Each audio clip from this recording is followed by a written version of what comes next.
শীতের সকালে এক গ্লাস কাঁচা খেজুরের রস বাঙালির চিরায়ত পছন্দ, কিন্তু এই এক গ্লাস রসই এখন হতে পারে আপনার মৃত্যুর কারণ। নীরবে চারদিকে ছড়িয়ে পড়েছে মরণঘাতী নিপা ভাইরাস।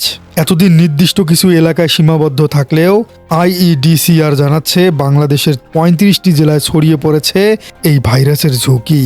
গত ২ বছরে আক্রান্তদের মৃত্যুর হার ছিল ১০০%, অর্থাৎ আক্রান্ত হলেই মৃত্যু। কোথায় কোথায় বাড়ছে ঝুঁকি আর বাঁচার উপায়ই বা কি? রাজধানীতে অনুষ্ঠিত এক জরুরি মতবিনিময় সভায় উঠে এসেছে উদ্বেগজনক তথ্য।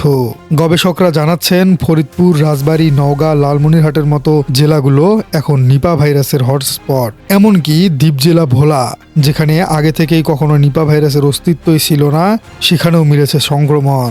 সব মিলিয়ে দেশের প্রায় অর্ধেক, অর্থাৎ ৩৫টি জেলা এখন উচ্চ ঝুঁকির মুখে।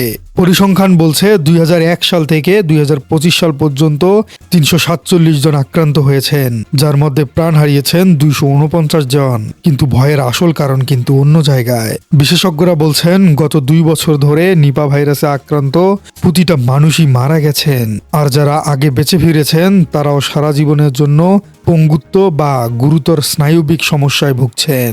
এর কোনো টিকা নেই সুনির্দিষ্ট কোনো চিকিৎসাও। বাদুরের লালা বা প্রস্রাব মিশ্রিত কাঁচা খেজুরের রস খাওয়াই এর মূল কারণ। রস খাওয়ার ২ থেকে ২৮ দিনের মধ্যেই জ্বর, মাথা ব্যথা, প্রলাপ বকা এবং খিঁচুনি শুরু হয়। এক পর্যায়ে রোগী অজ্ঞান হয়ে যান এবং শ্বাসকষ্টে মারা যান। সবচেয়ে আতঙ্কের বিষয়টি হলো অনলাইন বাজার। আইইউডিসিআর এর পরিচালক অধ্যাপক তাহমিনা শিরিন সতর্ক করে বলেছেন, এখন অনলাইনে দেদারসে খেজুরের রস বিক্রি হচ্ছে। আপনি জানেন না বোতলজাত এই রস কোন এলাকার বা কতটা নিরাপদ। এই না জানার কারণেই ভাইরাসটি দ্রুত এক জেলা থেকে অন্য জেলায় ছড়িয়ে পড়ছে। এছাড়া আক্রান্ত রোগীর সেবা করতে গিয়েও স্বজনরা আক্রান্ত হয়ে পড়ছেন।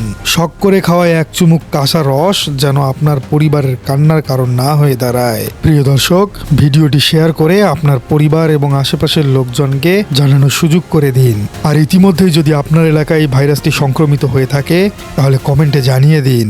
আর আলফা আলাপ চ্যানেলটিতে নতুন হয়ে থাকলে সাবস্ক্রাইব করার অনুরোধ থাকলো। দেখা হচ্ছে পরবর্তী কোনো ভিডিওতে।